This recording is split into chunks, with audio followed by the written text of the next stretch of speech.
జై తెలంగాణ. ఏదైతే నిన్న రాత్రి కొన్ని గర్భిణీ స్త్రీలకి చైర్ల మీద కూర్చోబెట్టి ట్రీట్మెంట్ చేస్తున్నారు అన్న దృశ్యాలు చూసి కవితక్క గారు వెంటనే స్పందించి మహిళా విభాగం తెలంగాణ రక్షణ సేన మహిళా విభాగాన్ని వెంటనే వెళ్ళి ఇక్కడున్న పేషెంట్ల యొక్క సమస్యలు తెలుసుకోమని చెప్పడం జరిగింది. అదేవిధంగా ఈ మహిళా విభాగం అంతా వచ్చి ఈ నీలోఫర్ హాస్పిటల్ని విజిట్ చేసి ఇక్కడున్న సమస్యలు తెలుసుకునే ప్రయత్నం చేస్తున్న క్రమంలో ఇక్కడున్న పేషెంట్లకు సంబంధించిన అటెండర్లు ఎవరైతే ఉన్నారో, ఫ్యామిలీ మెంబర్స్ ఎవరైతే ఉన్నారో వాళ్ళు చెప్తున్న మాటలు వింటుంటే కళ్ళ నుండి నీళ్ళు వస్తున్నాయి. ఒక్కొక్క పేషెంట్ని, గర్భిణీ స్త్రీలని ఎవరైతే డెలివరీకి వచ్చిండ్రో వాళ్ళని ఒక్క ముగ్గురు పేషెంట్లకు కలిపి ఒక్క బెడ్ ఇస్తున్నారు. వాష్రూమ్ సౌకర్యాలు కానివ్వండి, ఇక్కడున్న చుట్టూ కనీసము ఒక పేషెంట్ దగ్గర ఒక్క అటెండర్ని కూడా ఉంచే పరిస్థితి లేదు. ఇక్కడ అటెండర్లు కూడా ఉండొద్దు అని చెప్పేసి సెక్యూరిటీ వాళ్ళు నిర్దాక్షిణంగా గెంటేస్తున్నారు అని చెప్పేసి ఒక ముసలైన కన్నీరు మున్నీరుగా బాధపడుతున్నారు.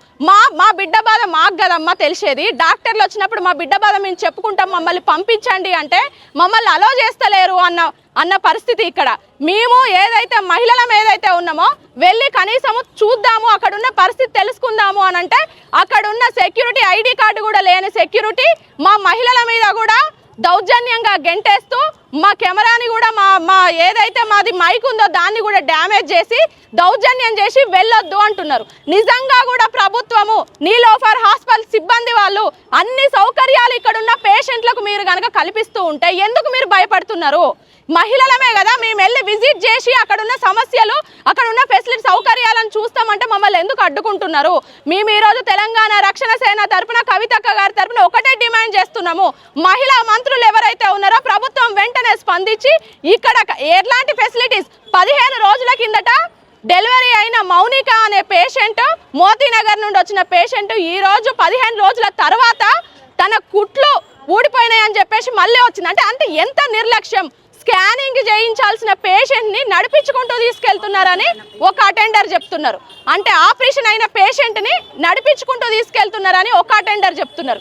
ఇక్కడ వాష్రూమ్స్ కానివ్వండి, ఎట్లాంటి సౌకర్యాలు లేవు అని కనీసము వాళ్ళ సంబంధించిన కుటుంబ సభ్యుల్ని కూడా చూడనిస్తలేరు అని కన్నీరు మున్నీరు అవుతున్నారు. దీన్ని వెంటనే రాష్ట్ర ప్రభుత్వం కానివ్వండి, మహిళా మంత్రులు కానీ స్పందించి ఇక్కడ అన్ని సౌకర్యాలు కల్పించాలి.